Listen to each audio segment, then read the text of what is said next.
Assalamualaikum warahmatullahi wabarakatuh.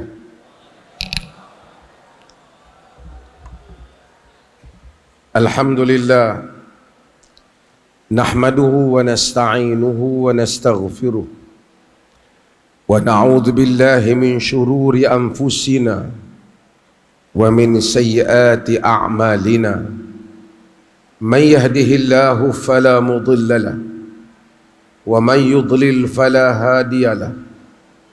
Ashhadu an la ilaha illallah wahdahu la syarika lahu wa ashhadu anna Muhammadan abduhu wa rasuluh, amma ba'd.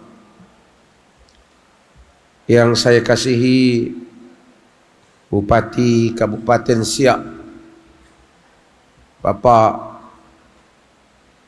Al-Fedri, yang saya ucapkan banyak terima kasih di atas kesudian menerima lawatan saya ke Siak ini.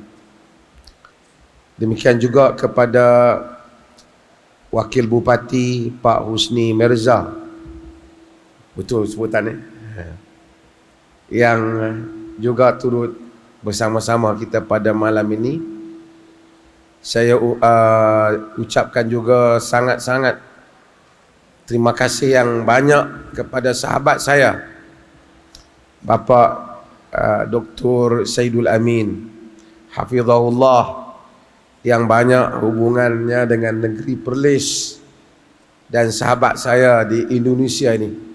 Saya kalau ada apa-apa rencana berhubung Indonesia, dia antara orang awal yang saya telefon cari, Pak Saidul Amin, kerana dia lebih tahu. Ahlul Makkah adra bi syi'abiha, orang Makkah lebih tahu lorong-lorongnya, Arab kita.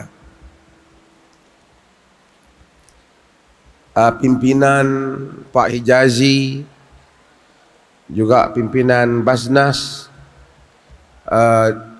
pimpinan masjid ini, dan semua muslimin dan muslimat umat Islam yang di Siak ini. Saya senang sekali kerana saya datang sini, walaupun sampai-sampai saya dah dapat merasai durian Siak. Saya ini pulang daripada Mekah, suara saya hilang, panas. Kemudian pulih semula, sedikit saya makan durian, hilang semula. Saya datang ke Siak, ada durian Siak, saya tak boleh tolak. Jadi saya makan durian Siak agak banyak juga. Harap-harap dengan berkat bumi Siak ini, insya-Allah suara tak hilang, insya-Allah.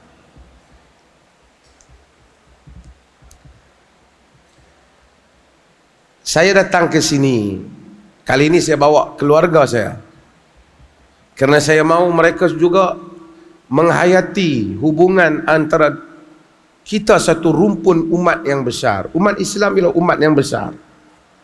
Apatah lagi kita bukan saja umat Islam, kita daripada suku bangsa yang sama.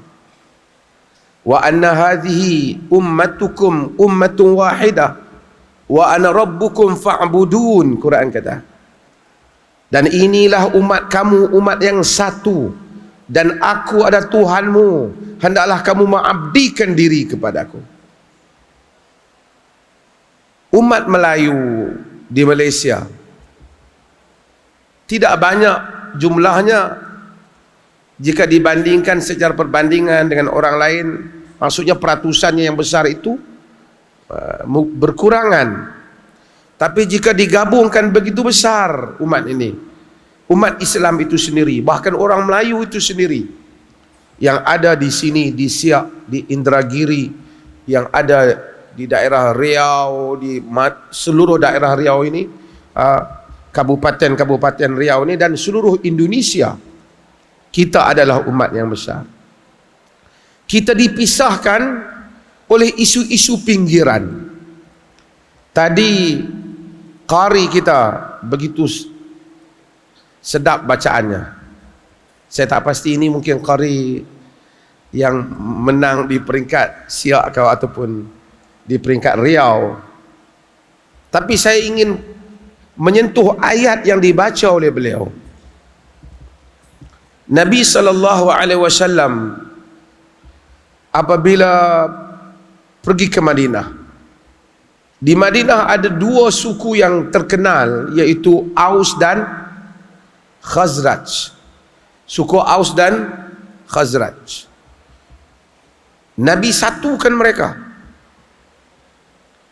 Dah tak timbul lagi. Arab ini kuat asabiyah dia. Tadi saya bercakap di Muhammadiyah, saya cerita tentang Arab dan asabiyah dia, yakni dia punya sikap kekabilahan dia, sikap perkauman dia yang begitu kuat. Dia akan tolong saudara dia, sama ada betul ataupun salah. Kalau ini kawan kita, kita tolong. Nabi datang, Nabi buang asabiyah ini, Nabi larang asabiyah. Nabi kata, man mata ala asabiyah, siapa yang mati di atas asabiyah, mata mitatan jahiliyah, mati di atas kematian jahiliyah. Tapi Nabi ganti dengan persaudaraan Islam. Aus dan Khazraj disatukan menjadi Ansar. Apabila Yahudi tengok kuat hubungan ini, orang-orang Yahudi satu masa mereka baca semula puisi-puisi, syair-syair zaman jahiliyah tentang kehebatan Aus dan Khazraj. Lalu pemuda Aus, pemuda Khazraj, orang Aus dan orang Khazraj menghunuskan pedang mereka. Ayuh kita bertempur semula seperti dahulu. Kerana semangat suku, semangat kekabilahan itu muncul semula. Sedangkan Nabi telah satukan mereka. Lalu Allah berfirman seperti yang dibacakan oleh qari kita tadi. Ya ayyuhalladzina amanu in tuti'u fariqan minal ladzina utul kitab yaruddukum ba'da imanikum kafirin. Wahai orang-orang yang beriman, jika kamu taat kepada sebahagian orang-orang yang diberikan kitab, nescaya mereka itu akan mengembalikan kamu daripada beriman menjadi kafir. Wa kaifa takfurun wa qad tutla alaikum ayatullah wa fiikum rasuluh. Bagaimana kamu boleh menjadi kafir sedangkan telah dibacakan kepada kamu ayat-ayat Allah dan bersama kamu rasulnya? Wa man ya'tasim billahi faqad hudiya ila siratin mustaqim. Sesiapa yang berpegang dengan tali Allah, sesungguhnya dia telah diberi petunjuk kepada jalan yang lurus. Kemudian ayat tadi, ya ayyuhalladzina amanu taqullaha haqqa. Ni anak-anak pelajar yang ni sekolah agama kan, yang selalu dengar khatib baca, ya ayyuhalladzina amanu taqullaha haqqa. Wahai orang-orang yang beriman, takwalah kepada Allah. Ittaqullaha haqqa tuqatih. Bertakwalah kepada Allah dengan sebenar-benar takwa. Wala tamutunna illa wa antum muslimun. Jangan kamu mati melainkan kamu dalam keadaan menyerah diri kepada Allah. Wa'tasimu bihablillahi jami'an wa la tafarraqu. Berpegang teguhlah kamu semua dengan tali Allah dan jangan kamu berpecah belah. Kemudian Allah ingatkan mereka, wa kuntum ala syafa hufratin minan nar fa anqadhakum minha. Kamu dahulu sebelum itu, wadhkuru ni'matallahi alaikum idh kuntum a'da. Tadi qari kita baca. Dan ingatlah nikmat kamu kepada nikmat Allah kepada kamu. Dahulu kamunya itu bermusuhan. Fa'allafa baina qulubikum. Allah damaikan antara jantung hati kamu. Fa'asbahtum bi ni'matihi ikhwana. Maka jadilah kamu dengan nikmat Allah itu bersaudara. Wa kuntum ala syafa hufratin minan nar. Kamu dahulunya berada di tebing jurang neraka. Fa anqadhakum minha. Kemudian Allah selamatkan kamu daripadanya. Kadzalika yubayyinullahu lakum ayatihi la'allakum tahtadun. Yang demikian itu Allah menerangkan kepada kamu ayat-ayatnya, semudah-mudahan kamu mendapat petunjuk. Selesai. Jangan gaduh pasal kaum. Bersatu atas nama agama. Jangan pasal orang Siak Indragiri itu lagi, jangan pasal orang Malaysia, Indonesia. Mesti atas wa'tasimu bihablillah. Bersatu atas nama Allah. Kemudian Allah bagi tahu rahsia untuk kamu kuat. Yang dibaca tadi sambungan ayat itu. Wal takum minkum ummatun yad'una ilal khair wa ya'muruna bil ma'ruf wa yanhauna 'anil munkar wa ulaika humul muflihun. Hendaklah ada di kalangan kamu satu umat yang menyeru kepada kebaikan, menyuruh kepada yang ma'ruf, mencegah daripada yang mungkar. Mereka itulah orang-orang yang berjaya. Kekuatan umat Islam apabila kita berjaya mengajak manusia pada yang baik dan mencegah daripada yang mungkar. Orang Arab tested, mereka telah merasainya, mencubanya. Mereka cuba jadi hebat dengan sport, mereka gagal. Cuba jadi hebat dengan budaya Arab, mereka gagal. Kerana mereka adalah kaum yang terpinggir dahulunya. Ada Rom, ada Parsi, ada empire yang besar. Orang Arab ada penunggang kuda yang hebat, ada juga syair yang bagus, gagal membentuk kerajaan dan pemerintahan yang hebat. Gagal menjadi umat yang hebat, sehinggalah mereka menyuruh pada yang ma'ruf dan mencegah kepada yang mungkar. Sehinggalah datangnya Rasul yang memberikan tugasan pada orang Arab untuk menjadi umat risalah, umat yang membawa tanggungjawab menyampaikan dakwah. Barulah orang Arab muncul sebagai umat yang mulia.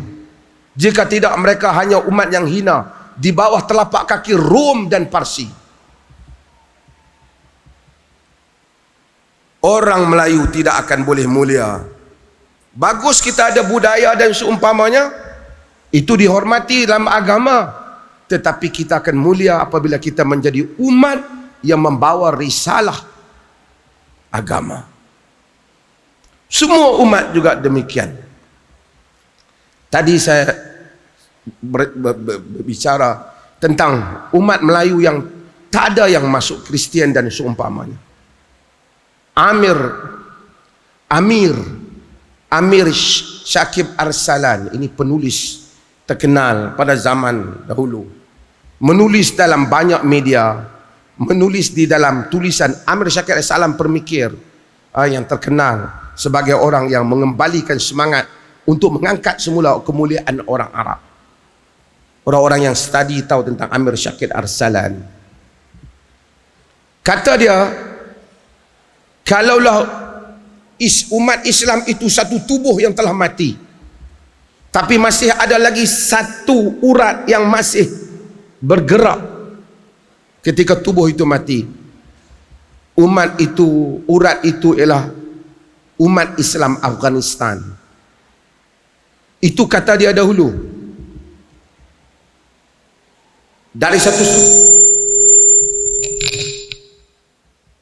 Dari satu sudut mungkin Afghanistan telah membuktikannya dengan menghalau Rusia keluar. Tapi jika Amir Syakib Arsalan melihat lebih jauh sehingga ke rantau ini, Amir Syakib Arsalan akan tahu bahwasanya umat Melayu adalah merupakan urat yang kuat bagi tubuh umat Islam. Ketika bangsa Arab ada yang juga yang bukan Islam, bangsa Melayu kesemuanya Islam. Tidak ada Melayu Kristian. Dan ini adalah kekuatan. Saya nak sebut sedikit beberapa hal yang tadi disebut oleh Pak Bupati tentang kerajaan di Siak. dalam sejarah manusia, siapakah yang pernah memiliki kerajaan yang paling hebat dan tidak akan ada orang yang dapat lebih hebat daripada kerajaan itu? Siapakah insan itu? Siapakah insan yang pernah memiliki kerajaan yang paling hebat dan tak akan ada orang yang lebih hebat daripada kerajaannya? Siapa dia? Siapa?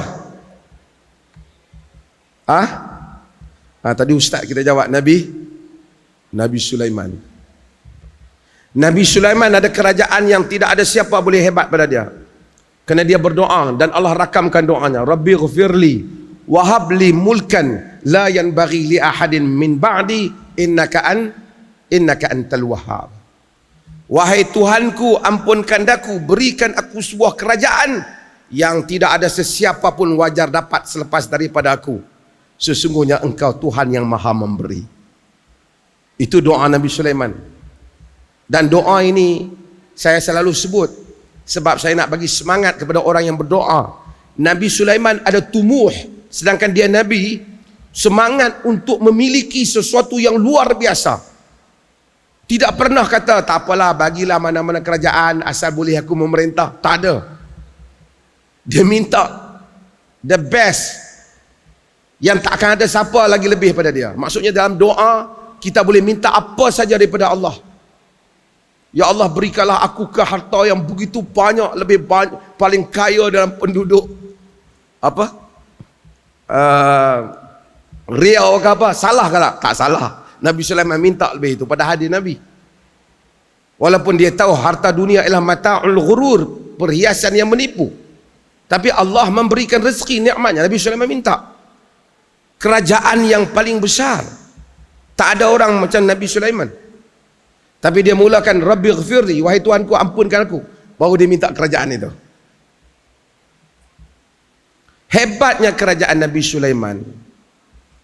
Kenapa hebatnya kerajaan Nabi Sulaiman?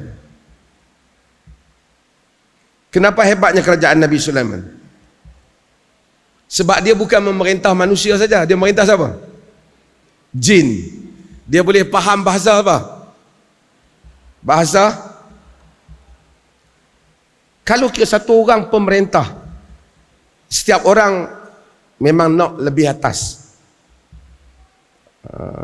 Kan? Omar bin Abdul Aziz, guru saya, Salah Abdul Fattah Al-Khalidi, dia tulis satu buku, nama dia An-Nafsut Tawaqah, diri yang sentiasa ingin lebih.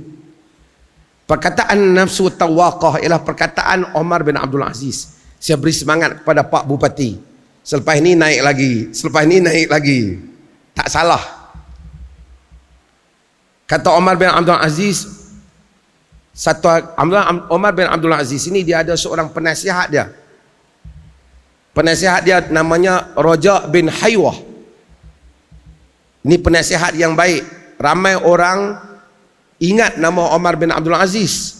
Mereka lupa siapakah yang menasihati Omar bin Abdul Aziz sehingga Omar bin Abdul Aziz jadi begitu hebat, dan siapakah yang menyebabkan Omar bin Abdul Aziz dapat jawatan. Ramai kadang-kadang orang lupa orang di belakang tabir.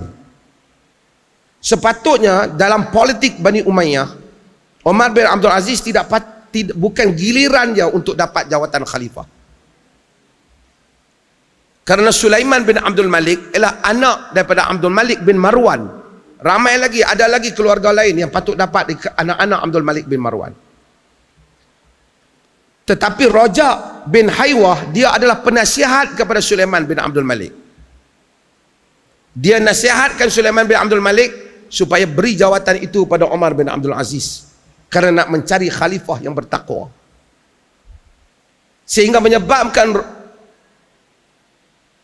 Sulaiman bin Abdul Malik buat satu perancangannya supaya jawatan itu boleh dapat kepada sepupunya, bukan kepada saudaranya. Itu panjang ceritanya, tapi saya nak ceritanya, Raja bin Haywah ini juga penasihat kepada Omar bin Abdul Aziz. Satu hari Raja bin Haywah, dia kenal Sulaiman bin Abdul Aziz, dia kenal Omar bin Abdul Aziz lama. Omar bin Abdul Aziz pernah ada jawatan sebagai gubernur di Madinah sebelum dia menjadi khalifah kerajaan. Macam Pak Saidul Amin kenai Pak Bupati juga. Mungkin satu hari Pak Bupati naik lagi, tak mustahil sehingga lebih jauh lebih tinggi. Amin. Pak Saidul Amin dah kenal daripada awal. Rajab bin Haywah kenal daripada awal. Dulu masa jadi gubernur Madinah, pakaian Umar bin Abdul Aziz cantik. Wangian-wangiannya juga mahal, bajunya juga mahal. Apabila menjadi khalifah, bajunya tu murah, pakaiannya tu begitu zuhud.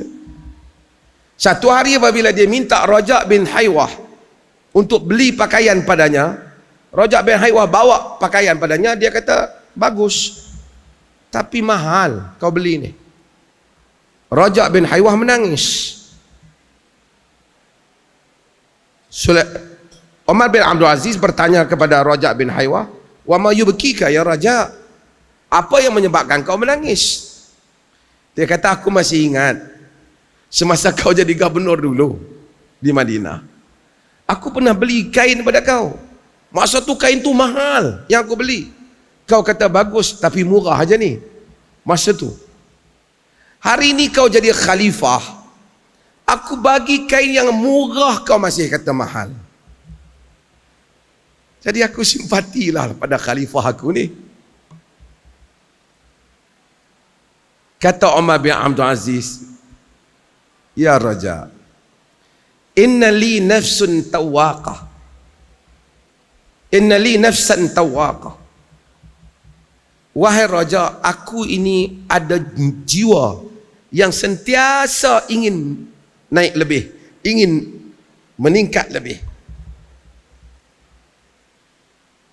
Taqat nafsi ila binti ammi fazawwajtuha, yani Fatimah binti Abdul Malik.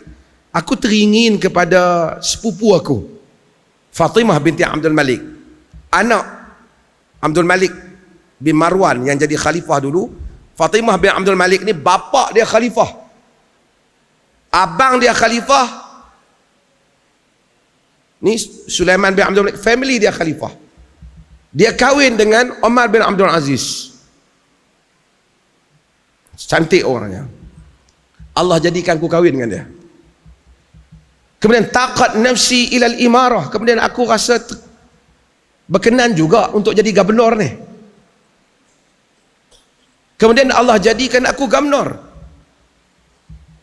Summa taqat nafsi ila khilafah, kemudian aku terfikir diri aku, kalau aku jadi khalifah mungkin aku boleh buat lebih adil. Allah jadikan aku khalifah.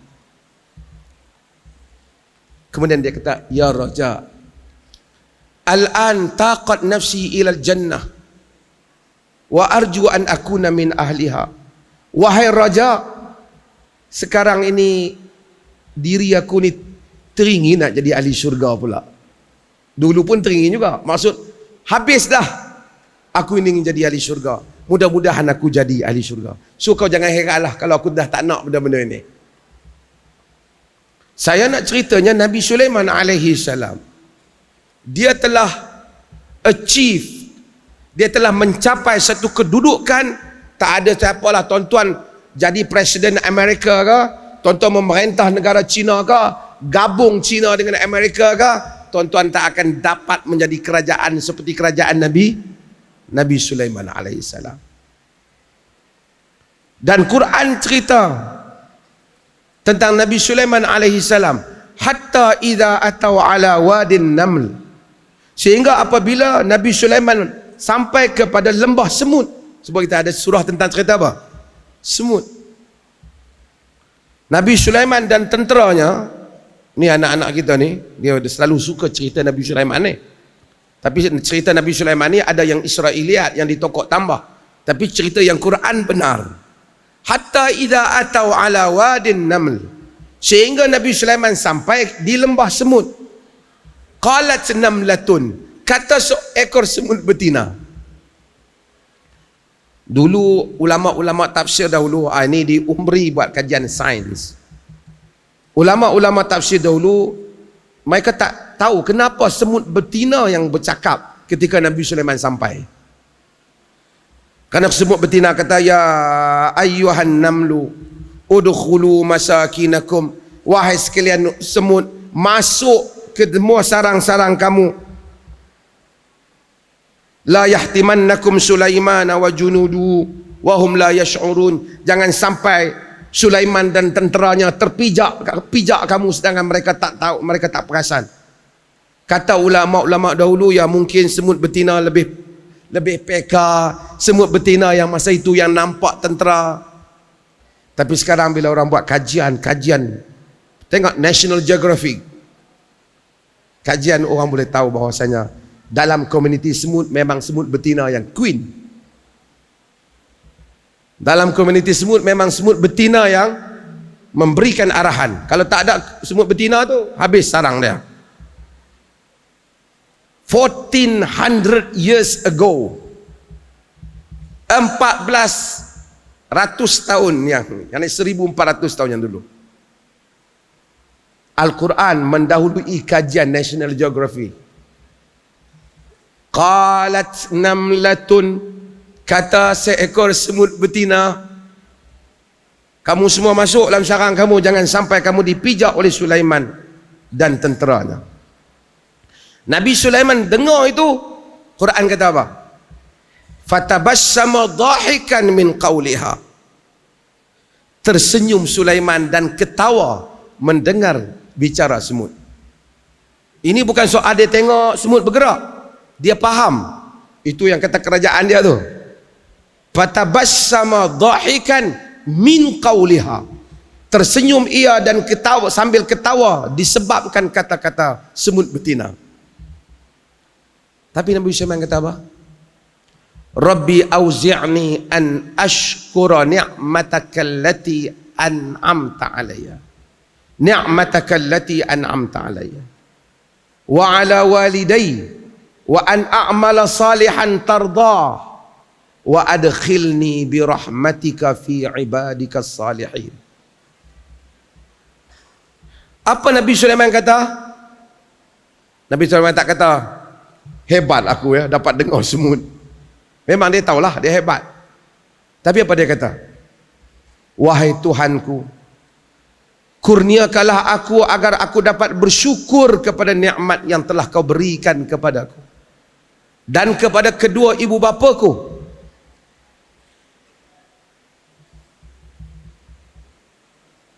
Dan jadikanlah aku dapat beramal dengan amalan saleh yang engkau redha. Masukkanlah aku dengan rahmatmu di kalangan hamba-hambamu yang saleh. Maksudnya Nabi Sulaiman setelah dia mencapai jawatan yang begitu besar, dia tahu misi dia di dunia belum habis. Misi seorang hamba, mission, tugasan kita sebagai hamba ialah memastikan kita masuk di kalangan orang-orang yang saleh. Tak guna menjadi apa saja jawatan, mufti kah, presiden kah, maharaja kah, kalau tak berakhir sebagai orang soleh, tidak bermakna.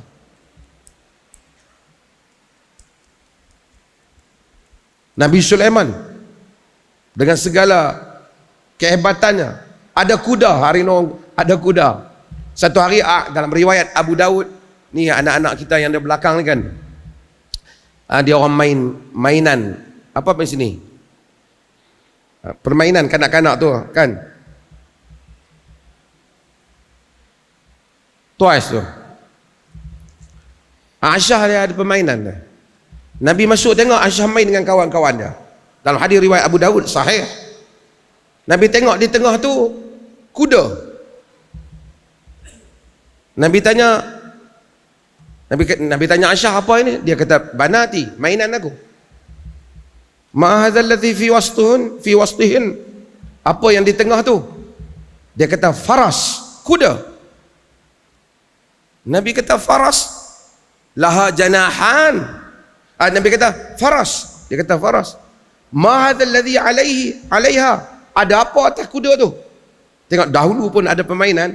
Dia kata, janahan, kata Aisyah, dua sayap. Nabi kata faras laha janaha, kuda ada 2 sayap. Sekarang ni anak saya sukalah unicorn apalah tuan. Budak-budak kan. Faras laha janahan, Nabi kata kuda ada 2 sayap. Aisyah dia kata pada Nabi, ama tasma' anna li Sulaiman khailun laha ajnihah? Kau tak pernah dengar ke Sulaiman ada kuda ada sayap? Aisyah kata pada Nabi. Dia kata fadhahika Rasulullah sallallahu alaihi wasallam hatta badat nawajizuhu. Nabi ketawa dengan perkataan Aisyah sehingga nampak ketawa dia, nampak gaham dia apabila dia ketawa. Maksud benarlah hebatnya Nabi Sulaiman tu. Tapi pun begitu hebat menguasai segala yang ada, cita-cita akhir Sulaiman ialah masuk di kalangan orang yang saleh. Siapa lagi nabi dalam Quran yang menjadi raja, pemerintah? Siapa lagi?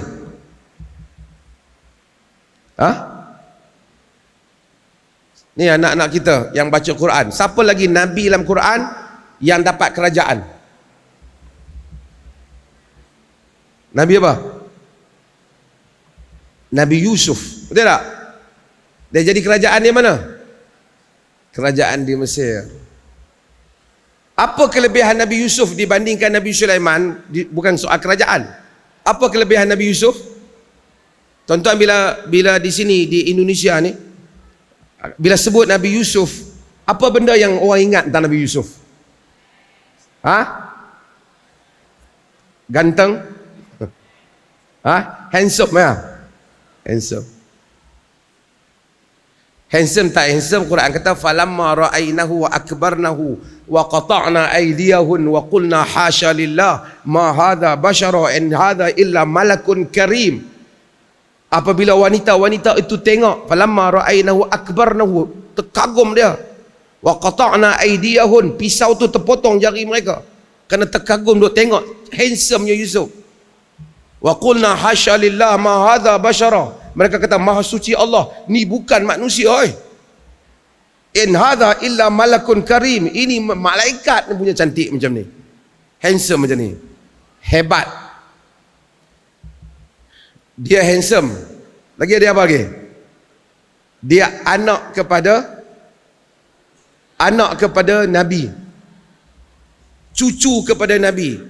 Semua dia punya silsilah dia tu, semua silsilah bagi orang-orang yang mulia. Ibnul Karim, anak orang yang mulia, datuk dia mulia, semua keluarga dia yang mulia. Kemudian dia jadi pemerintah. Di Mesir. Masa awalnya dia hanyalah budak di Mesir yang diambil oleh menteri di Mesir, kemudian dia jadi pemerintah Mesir. Orang Melayu selalu kata Nabi Yusuf berkahwin dengan isteri dia, nama apa? Tidak ada dalam riwayat isteri dia nama Zulaikha. Ini riwayat Israiliyat, buku-buku Yahudi kata nama Zulaikha, tapi tak apa, Quran tak cerita nama Zulaikha tu. Yang pentingnya Nabi Yusuf alaihissalam dia dapat jawatan itu setelah dia dah habis, dia dah semua dah capai. Apa kata Nabi Yusuf? Rabbi qad ataitani minal mulk wa 'allamtani min ta'wilil ahadits wa 'allamtani min ta'wilil ahadits fatiras samawati wal ard anta wali fid dunya wal akhirah tawaffani muslima wa alhiqni bisalihin. Siapa hafal Quran ni? Wa alhiqni bisalihin. Wahai Tuhanku, Kau telah berikan kepadaku kerajaan. Kau telah ajar aku mentafsirkan mimpi, penghias langit dan bumi. Engkau adalah pelindungku di dunia dan akhirat. Matikalah aku orang Muslim, sebagai Muslim, masukkanlah aku di kalangan orang-orang yang saleh. Sebelum saya nak berhenti, saya nak tanya beberapa soalan. Bolehkah kita semua ni dapat kerajaan macam Nabi Sulaiman? Boleh tak? Boleh atau tak? Boleh. Boleh ke tak? Ha? Tak boleh lah. Nabi Sulaiman kata tak ada siapa dah dapat selepas aku. Kalaupun ada orang dapat jadi kerajaan, jadi bupati ke, jadi gubernur ke, bukan semua orang dalam satu masa nak dapat. Betul tak? Bolehkah semua kita jadi pemerintah? Boleh tak? Tak boleh. Mungkin sebahagian jadi, berapa orang jadi. Bolehkah semua kita handsome? Tak boleh lah. Kalau dah lahir tak handsome lah kita. Bolehkah semua kita ini kaya? Bolehkah semua kita ni jadi nabi? Boleh kita jadi rasul? Tapi nabi, rasul, raja, pemerintah minta satu benda pada Allah. Jadikanlah aku di kalangan orang-orang yang saleh. Bolehkah kita jadi orang saleh? Bolehkah kita jadi orang saleh? Boleh. Allah Maha Adil. Siapa dapat jawatan apa pun tak tercapai maksud hidup di dunia ni selagi mana dia tidak menjadi orang saleh. Maka inilah tujuan kehidupan kita. Perjuangan kita sebesar mana pun pencapaian kita dalam dunia ini tidak mencapai maksud hidup selagi mana kita tak jadi orang saleh. Kerana Nabi Sulaiman minta mati jadi orang, masuk jadi orang saleh. Nabi Yusuf minta mati masuk di kalangan orang saleh. Siapa Nabi yang selalu kita ingat selain daripada Nabi Muhammad? Apabila kita solat, apabila kita korban hari raya, Nabi apa? Nabi apa? Nabi Ibrahim alaihissalam. Kata Nabi Ibrahim apa? Doa dia, Rabbi habli hukman wa alhiqni bis salihin. Wahai Tuhanku, berikanlah kepada aku keilmuan dan masukkanlah aku di kalangan orang yang saleh. Itu bapa para nabi. Tuan-tuan, anak-anak dan ibu-ibu yang ada di belakang, tajuk kita ni panjang, tapi saya tengah malam saya tak bahas ilmiah ni. Mungkin dah dalam wacana universiti selalu dah saya bahaskan tentang rahmatan lil alamin. Tapi saya nak ingatkan diri saya dan kita semua, apapun pencapaian kita, apapun yang telah kita capai dalam dunia ini, kalau kita tidak jadi orang saleh, kita tidak mencapai maksud Tuhan menciptakan kita. Kalau kita mati tak masuk di kalangan orang saleh, gagal misi kita di dunia ini. Hatta Nabi Sulaiman, Nabi Yusuf, Nabi Ibrahim, mereka Nabi dan Rasul, tetap berdoa supaya mereka jadi orang saleh. Kita lebih-lebih lagi kena sentiasa berdoa supaya jadi orang yang saleh. Kita bukan Nabi Sulaiman, tapi kita baca doa Nabi Sulaiman.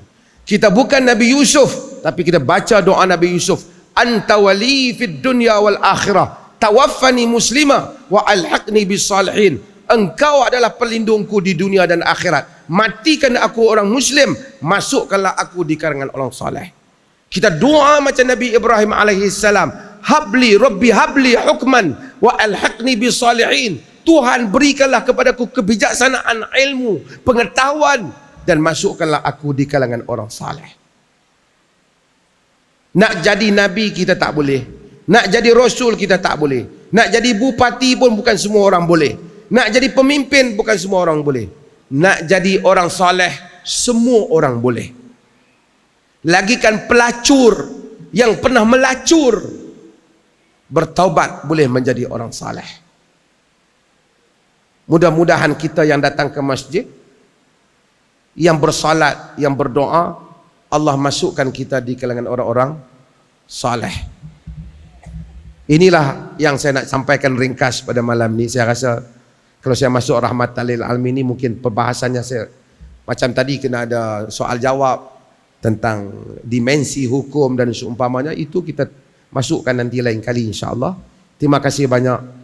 Apapun kita, siapapun kita, apapun suku bangsa kita, Mudah-mudahan Allah jadikan kita di kalangan hamba-hambanya yang saleh insya-Allah, dan berusaha menjadi orang yang saleh. Orang saleh semua orang, bukan syarat. Mungkin dia mufti, dia tak saleh. Mungkin dia pak ustaz, dia tak saleh. Mungkin dia pak kiai, dia tak saleh. Tapi mungkin dia tukang sapu sampah di jalanan saja, tapi dia seorang yang saleh. Ini peluang besar Allah beri untuk semua hamba-hambanya memasuki syurga. Dia tak tanya apa jawatan kamu untuk menjadi orang saleh. Dia tanya, dia melihat kepada amalan kita supaya kita jadi hamba yang saleh. Terima kasih banyak. Mohon mengucapkan jazakumullah khairan katsira kepada semua penduduk di Siak ini di atas kesudian menjemput saya di dalam masjid yang diberkati ini insya-Allah. Mudah-mudahan terima kasih banyak sehingga kita ketemu lagi. Sekian, wassalamualaikum warahmatullahi wabarakatuh. Bismillahirrahmanirrahim. Alhamdulillahi rabbil alamin, hamdan yuafi ni'amahu wa yukafi'u mazida. Ya Rabbana lakal hamdu kama yanbaghi li jalali wajhika wa 'azimi sultani. Allahumma salli ala Muhammad wa ala ali Muhammad. Allahumma ja'al jam'ana hadha jama'an marhuma wa tafarruqana min ba'dihi tafarruqan ma'suma wa la taj'al minna syaqiyan wa la mahruma. Rabbi awzi'na an nashkura ni'mataka allati an'amta 'alaina wa 'ala walidina wa adkhilna wa an na'mala salihan tarda wa adkhilna bi rahmatika fi ibadika salihin. Wa sallallahu ala nabiyyina Muhammad walhamdulillahi rabbil alamin.